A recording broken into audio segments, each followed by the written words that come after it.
Bonjour à tous et à toutes. Alors, je vous souhaite la bienvenue si vous êtes nouveau sur ce canal YouTube. Et pour les autres, je suis très heureuse de vous retrouver pour une toute nouvelle vidéo qui, ce mois-ci, n'affrontera pas spécifiquement le thème des voyages astro, mais un thème qui nous concerne tous, c'est-à-dire les émotions et leur utilité durant une incarnation humaine. Dans cette vidéo, j'affronterai surtout les émotions que l'on considère comme négatives et la souffrance qui est liée à celle-ci. Alors, avant de commencer, comme à chaque fois, je tiens à rappeler que cette vidéo reflète exclusivement mon opinion personnelle. Je ne suis pas une psychologue et je n'ai pas étudié la psychologie humaine à travers un parcours académique. Mes propos se basent donc exclusivement sur l'observation des expériences que j'ai vécues durant mon expérience humaine et non. Donc de ce fait, je suis bien consciente que les propos tenus à l'intérieur de mes vidéos n'ont pas la prétention d'être le reflet de la vérité universelle, mais seulement une infime partie de celle-ci.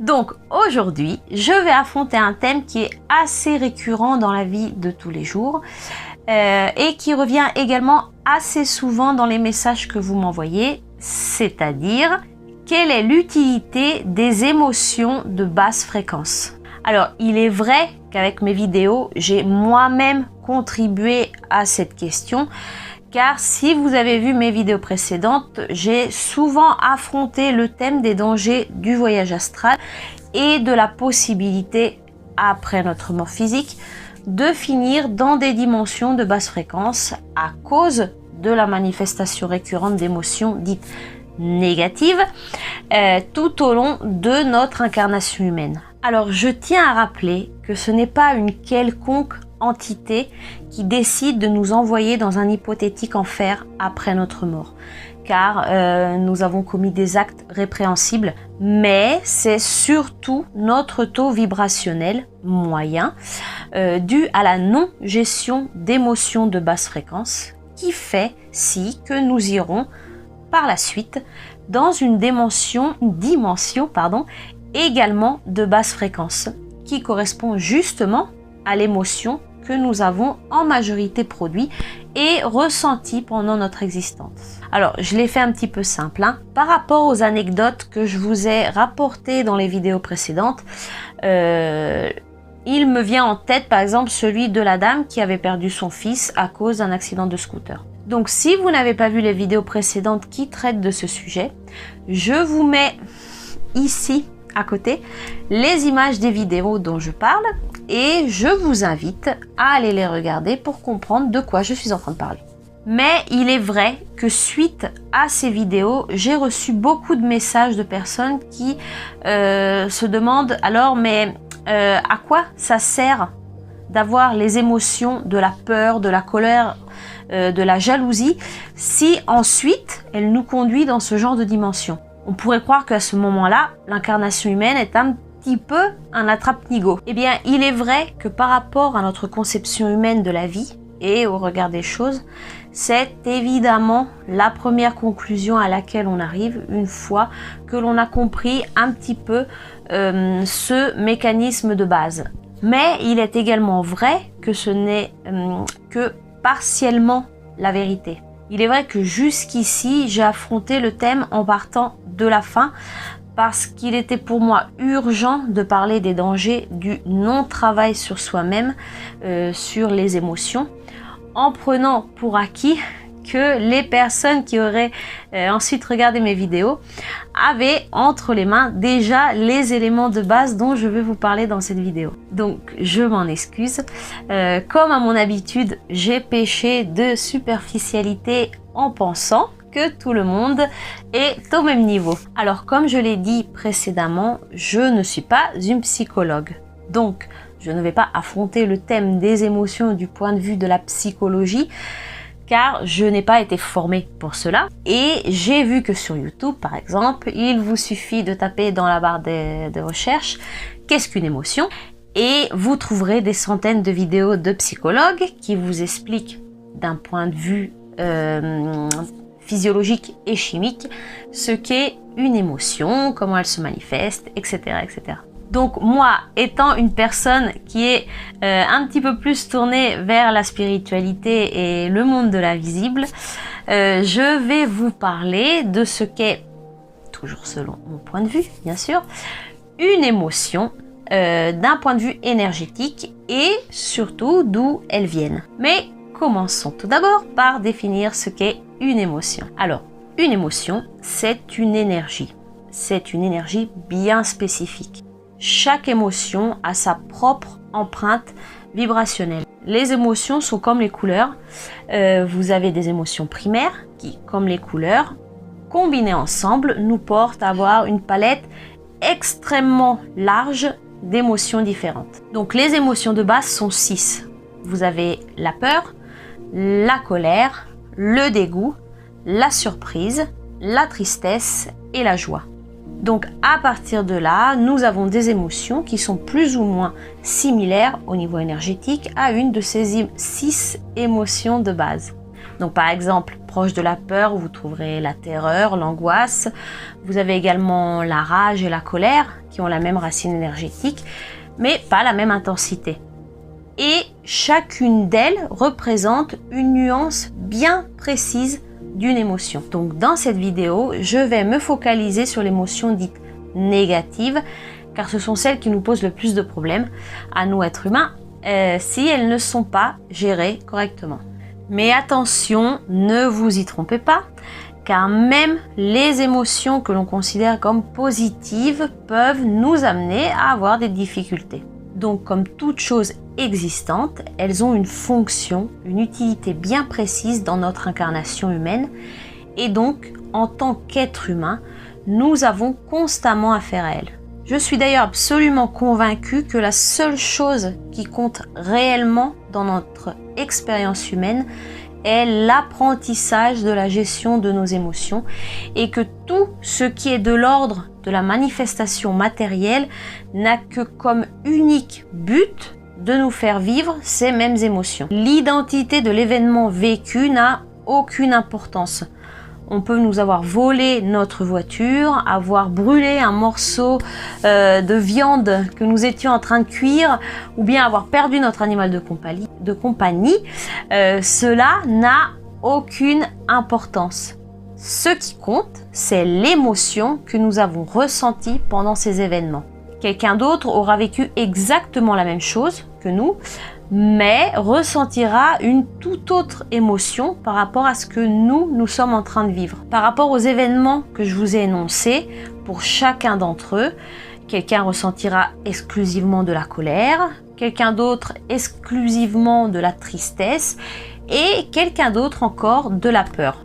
Donc comme nous sommes ici pour apprendre à gérer un certain type d'émotions, la vie mettra en place des événements absolument tous différents des uns des autres et qui n'ont l'air d'avoir aucun rapport entre eux pour nous faire vivre un type d'émotion spécifique qui doit être, entre parenthèses, guéri. Donc les émotions que nous ressentons sont des systèmes d'alarme extrêmement importants pour pouvoir évoluer au niveau de notre conscience. Sans elles, nous resterions dans un état complètement statique et aucune évolution ne serait possible. Mais avant d'aller plus loin dans cette vidéo, je vais vous raconter comment et pourquoi se sont matérialisées ces émotions dans notre dimension. Et je vais le faire parce que, malheureusement, j'étais présente lorsque cela s'est produit et j'en ai gardé la mémoire. Donc là aussi, ce que je vais vous raconter est le fruit de ma mémoire personnelle. Donc vous êtes absolument libre d'y croire ou pas, mais il est important que je le raconte pour pouvoir comprendre la suite de la vidéo. Donc, il était une fois, il y a de cela des milliers d'années, je rigole, en fait je ne sais pas si ça s'est passé il y a des milliards d'années ou des millions d'années, parce que du point de vue de la chronologie humaine, je n'ai pas du tout de référence à laquelle m'accrocher. Mais la situation sur Terre était la suivante. Lorsqu'a commencé l'observation de la Terre, lorsque j'étais appelée à observer cet endroit, l'être humain était présent, ou du moins l'enveloppe humaine, le corps humain, plus ou moins comme nous le connaissons maintenant, était présent. Mais pourquoi je parle de corps humain et non d'être humain? Parce que lorsque je les observais, j'avais l'impression d'observer des automates. Le corps bougeait, mais il n'y avait pas de conscience présente à l'intérieur de ces corps. Il y avait une âme qui leur permettait d'être en mouvement, mais il n'y avait pas de conscience qui leur permettait de réagir, c'est-à-dire d'avoir autre chose que des comportements mécaniques basiques. En fait, ces êtres étaient totalement dépourvus d'émotions et donc de conscience. Présent à leur côté se trouvait une race d'êtres non natives de la Terre et pourvus d'une très grande technologie. Alors je suppose, et je tiens à préciser que les miennes ne sont que des suppositions, car elles ne sont pas appuyées par des éléments matériels, que c'est cette même race qui a créé, entre parenthèses, la race humaine, utilisant un spécimen animal déjà présent sur la planète afin de l'utiliser comme main-d'œuvre pour des travaux qui pouvaient être extrêmement pénibles, comme l'extraction de matières premières, etc.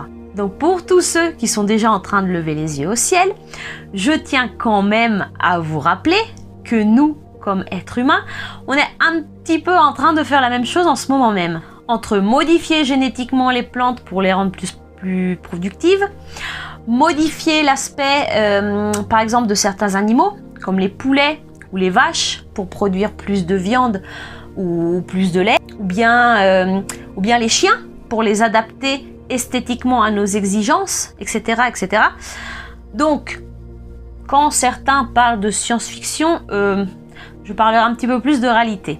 Bref, cette race non terrestre, donc, a fait ce qui est similaire à notre mentalité actuelle, c'est-à-dire que pour combler ses besoins à moindre coût, a utilisé sa technologie et les ressources qu'elle avait à disposition autour d'elle pour potentialiser sa production. Et pour ce faire, elle a utilisé sa connaissance de la science pour potentialiser un animal qu'elle avait à disposition sur la planète en le rendant habile mais docile afin qu'il fasse pour eux le travail à moindre coût.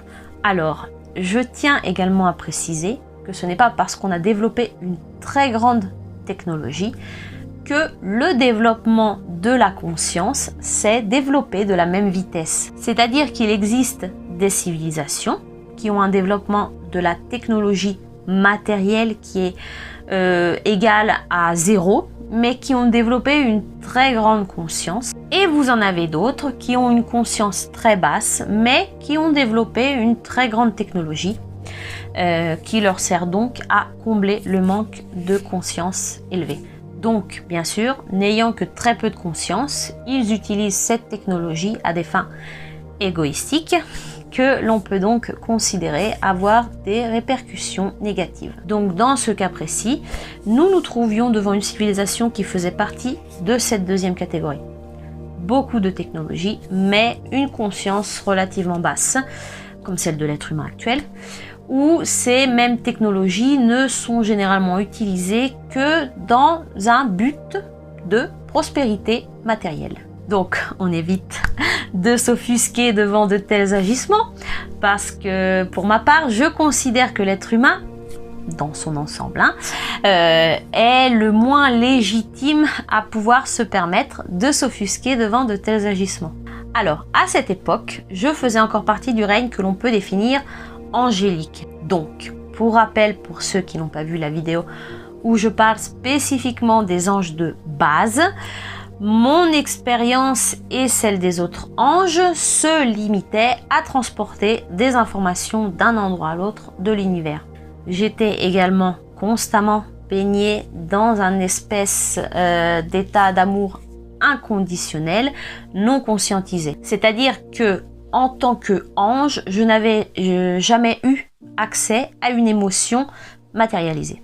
Alors c'est un concept un petit peu difficile à expliquer, mais je vais essayer de trouver les bonnes paroles pour pouvoir le faire. Donc, comme je vous l'ai dit, les émotions sont de l'énergie qui vibre à une certaine fréquence. Elles n'ont pas de polarité, elles n'ont pas de dualité en dehors de notre système terrestre. Elles sont donc neutres, ni positives ni négatives. Donc, en tant qu'ange, si je rentre en contact avec la vibration, par exemple, de la colère, n'étant pas matérialisée, n'étant pas condensée dans la matière, elles n'ont pas d'effet, elles restent neutres. C'est une énergie comme une autre. Alors, je vais essayer d'aller en ordre chronologique parce que sinon je vais me perdre comme d'habitude. Donc, à cette époque, moi et des milliers d'autres anges comme moi, nous avons été appelés à observer ce qui se passait sur Terre. Mais en fait, je me souviens que je regardais ce qui se passait sur la Terre et je voyais ces êtres animés qui étaient utilisés par ces autres êtres et de manière cruelle et de manière violente selon les besoins de leur créateur. Et je me souviens que en observant la scène, n'ayant moi comme ange jamais été confrontée à la violence et à la peur, en fait j'étais vraiment dans un état d'incompréhension et je n'arrivais pas à élaborer ce que je voyais parce que je n'avais pas moi-même les bases pour pouvoir élaborer les scènes que je voyais. Mais en contrepartie, je me souviens d'avoir ressenti beaucoup de compassion envers ces êtres qui étaient sans défense et complètement à la merci de leur bourreau. Et je ne comprenais pas non plus pourquoi il n'y avait aucune réaction de leur part. Donc à partir de là, on nous a demandé qui était disponible de manière volontaire à transporter des émotions sur la Terre. Alors, je tiens à préciser, pour qui se le demande, que tout cela, bien sûr, se déroule de manière énergétique. C'est pas quelqu'un qui est venu, qui nous a parlé avec des mots. Donc, on est des énergies, donc ce sont des énergies qui interagissent entre elles. C'est pas des personnes qui interagissent entre elles. Enfin bon, vous avez compris. Donc moi, comme des milliers d'autres, je me suis portée volontaire pour transporter une de ces fameuses énergies. Alors, ce que je tiens également à préciser, avant de continuer mon récit, c'est que à l'époque, personne ne connaissait les conséquences de la matérialisation des émotions. Donc lorsque nous avons accepté, lorsque j'ai moi-même accepté de faire ce travail, je n'avais aucune idée des conséquences que ça allait avoir par la suite, qui, dans mon cas précis, a été d'entamer un cycle d'incarnation humaine. Donc, ce que je suis en train de vous raconter, en fait, c'est ma première incarnation, ou du moins, ma première matérialisation, parce que dans ce cas précis, dans ce cas spécifique, je me suis pas incarnée, mais je me suis matérialisée. Donc, je vais rester un petit peu vague sur ce qui s'est passé et sur la suite de ces événements pour mon cas spécifique, parce que je ferai un jour, peut-être, une vidéo à part entière sur ma première incarnation. Mais c'est encore un petit peu un sujet sensible, même après des milliers d'années.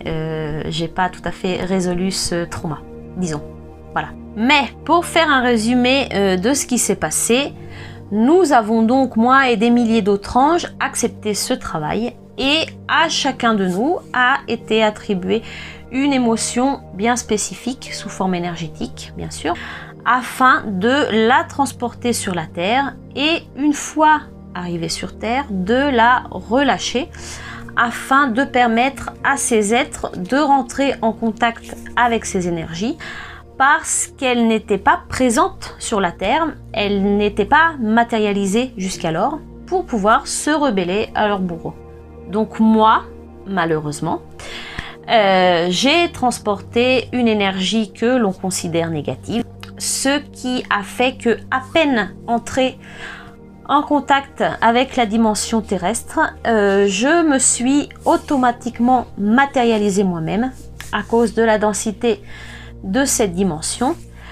mais l'émotion elle-même s'est matérialisée et je suis devenue l'énergie elle-même qui était pure.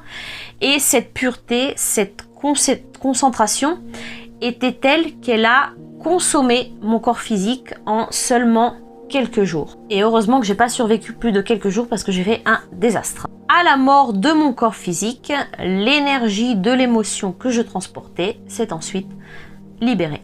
C'est exactement ce qui s'est passé avec Jésus, par exemple. Lorsqu'il est mort sur la croix, il a libéré l'amour christique. Et c'est la libération de cette énergie qui a fait ensuite trembler la terre à ce moment-là. Donc, les énergies qui ont été libérées ont eu pour but d'être intégrées sur le plan terrestre et d'être ensuite utilisées par ces êtres pour pouvoir se libérer et avoir accès au fameux libre arbitre. Alors, je ne vous cache pas que ça crée une pagaille inattendue parce que, comme je vous l'ai dit tout à l'heure, nous n'avions aucune conscience des conséquences que pouvait avoir l'introduction de telles énergies dans une dimension avec une telle densité matérielle. Et durant cet événement, il y a eu deux problèmes majeurs. La première est que des milliers d'êtres angéliques comme moi sont tombés à cause de l'énergie qu'elles transportaient, mais d'autres qui transportaient des énergies beaucoup plus positives n'ont pas été pris, n'ont pas été enfermés dans le cycle d'incarnation humaine. Donc par exemple, l'archange Michel, qui transportait l'énergie de la justice, a pu expérimenter l'incarnation humaine sans en devenir prisonnier. Par contre, un de mes frères qui transportait l'injustice est resté encastré avec moi sur ce plan. Le deuxième problème qui est survenu est que ces émotions nouvelles ont été intégrées toutes ensemble et étant également nouvelles pour les êtres humains, elles n'ont pas du tout été gérées correctement. Donc, ces premiers êtres humains se sont retrouvés complètement à la merci de ces émotions et donc ça a créé un chaos général. Donc oui, ils se sont rebellés à leur bourreau, ils se sont libérés, mais ils ont commencé également à s'attaquer entre eux, en créant des clans, en créant des guerres, et donc tout ce qu'on connaît encore maintenant. Donc je ferme la parenthèse sur le comment ont été introduites les émotions, et maintenant je vais vous expliquer pourquoi nous avons, par exemple, introduit la colère ou l'injustice. Donc, la motivation principale était de faire prendre conscience à ces êtres des événements qu'ils étaient en train de subir pour pouvoir par la suite s'en libérer. Donc pour cela, les émotions comme la colère ou le sentiment d'injustice étaient indispensables pour pouvoir avoir une réaction aux événements qui étaient en train de se dérouler. Mais en règle générale, on peut distinguer une émotion négative d'une émotion positive par la sensation qu'elle nous provoque. Une émotion positive nous provoquera une sensation de bien-être, alors qu'une émotion négative nous provoquera une sensation de mal-être. Donc, les émotions nous servent de signal pour nous notifier si une situation est en ligne avec notre système de croyance, notre système de valeurs ou non. Mais le problème, c'est que bien souvent, en ce qui concerne les émotions négatives, ce signal ne reste pas un simple signal, mais se transforme en une espèce d'entité autonome qui prend le pouvoir sur notre volonté. Une émotion est uniquement nécessaire pendant les quelques secondes qui succèdent sa manifestation. Au-delà de ce temps, l'existence de cette émotion n'est plus nécessaire. Donc prenons l'exemple de la colère. La colère se manifeste principalement lorsque je suis en face d'un événement qui va à l'encontre d'une de mes valeurs. La manifestation de la colère est donc pour moi le signal personnel qui me notifie que cette situation n'est pas, selon mon échelle de valeur, une bonne situation. Mais la même situation vécue par quelqu'un d'autre pourrait provoquer une réaction contraire, comme de la joie ou bien alors aucune réaction. La colère nous fait donc réagir par rapport à une situation précise. C'est l'essence qui fait mettre en marche notre moteur, mais au-delà de cela, la colère ne nous est plus utile. Si dépassé ces quelques secondes, nous continuons à manifester de la colère et à entretenir de la colère par nos pensées, alors petit à petit, cette énergie commencera à nous consommer de l'intérieur et l'essence qui servait simplement à faire partir le moteur se transformera, si on en met trop, en un produit inflammable qui incendiera toute notre voiture. Donc toutes les émotions que l'on considère négatives sont essentielles dans notre existence car elles nous poussent à l'action et à évoluer. Le plus dur, le plus difficile dans ce mécanisme est de conscientiser l'émotion qui se manifeste. Dans le feu de l'action, lorsque cette émotion apparaît, nous devrions prendre conscience qu'elle est en train d'exister. Mettre de la conscience sur ces émotions est le seul moyen de pouvoir les dominer plutôt que de se faire dominer par elles. La peur nous poussera à fuir devant le danger, mais si elle prend le dessus, elle nous paralysera. La tristesse est extrêmement utile dans la socialisation car elle aide à provoquer de l'empathie et de la compassion envers les autres et de pouvoir recevoir de l'aide en cas de besoin. Mais si elle perdure dans le temps et qu'elle devient chronique, elle se transforme en dépression et nous entrerons là aussi dans un état d'immobilisme. La colère nous pousse à réagir à une situation d'injustice par exemple, mais si elle n'est pas canalisée, elle peut facilement se transformer en violence physique envers les autres et nous-mêmes. Mais comme je vous l'ai dit au départ, il ne faut pas se méprendre sur la nature réelle des émotions et sur leur utilité, parce que même les émotions que l'on peut considérer comme positives peuvent avoir un revers de médaille négatif si elles ne sont pas gérées de manière optimale. Donc prenons l'exemple de la compassion que j'ai ressentie lorsque j'étais un ange et qui m'a poussé à transporter ces émotions sur la terre. Une compassion canalisée de façon saine ne nous poussera jamais à endosser une position de sauveur, mais nous permettra d'interagir avec la douleur de l'autre sans pour autant prendre complètement sa douleur jusqu'à succomber sous son poids. L'amour est une de ces autres émotions dont il faut faire extrêmement attention à toutes les facettes qu'elle peut engendrer. Si l'énergie de l'amour n'est pas une énergie propre, elle peut facilement dévier vers de la jalousie, de la possession ou de la soumission.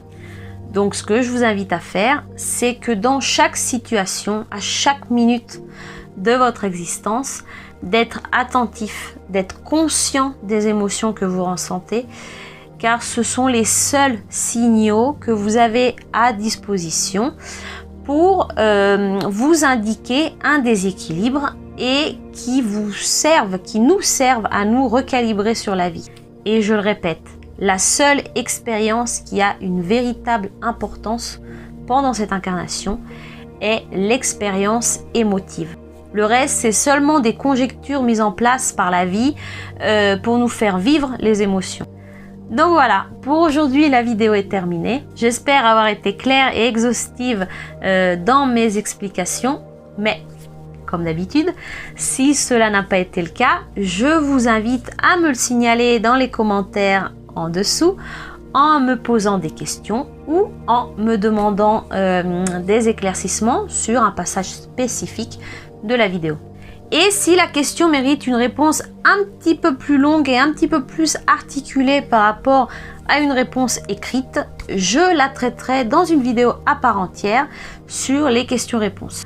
En attendant, je vous remercie de m'avoir suivi jusqu'à la fin de cette vidéo. Si elle vous a plu et que vous êtes nouveau sur ce canal, je vous invite à vous inscrire pour pouvoir recevoir les notifications des vidéos que je publie, car je ne publie qu'une vidéo par mois et en vous inscrivant, vous serez donc averti de la prochaine publication. Si vous voulez voir les vidéos que j'ai déjà publiées précédemment, il vous suffit d'aller sur la page principale de ce canal où vous trouverez toutes les vidéos que j'ai publiées jusqu'à maintenant. En attendant, je vous souhaite une excellente journée ou une excellente soirée. Et on se revoit le mois prochain pour une autre vidéo. Ciao!